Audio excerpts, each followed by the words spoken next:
ఉద్యమం సమయంలో పోరాట యోధుడు హరీష్ రావు. వాస్తవంగా చెప్పాలంటే కేసీఆర్ తర్వాత హయ్యెస్ట్ చేసింది హరీషే.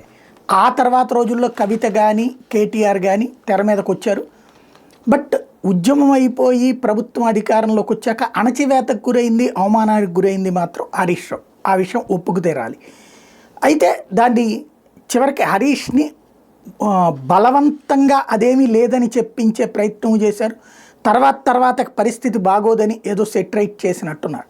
సరే అయిపోయింది. ఆ తర్వాత 2 టర్మ్స్ అయిపోయాక ఓటమి పాలయ్యాక మాత్రం హరీష్ రావు విధేయంగానే ఉన్నారు. ఈ మధ్యన కొన్ని కీలక పరిణామాలు చోటు చేసుకున్నాయి. ఒకటి, హరీష్ కేటీఆర్ వీళ్ళందరూ ఒకరికొకరు విడిపోతున్నారు అన్నటువంటి ప్రకటన, లేదు మేము కలిసి ఉన్నామని ఇద్దరూ చెప్పడం.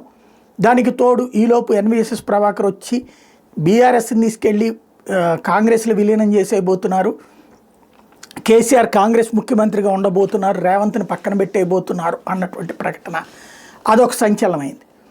ఈలోపు కవిత మొన్నటిదాకా కాస్త తిరుగుబాటు స్వరాలు తన సోదరుడి మీద వ్యక్తం చేస్తూ ఇప్పుడు ఆమె అకస్మాత్తుగా అమెరికా టూర్.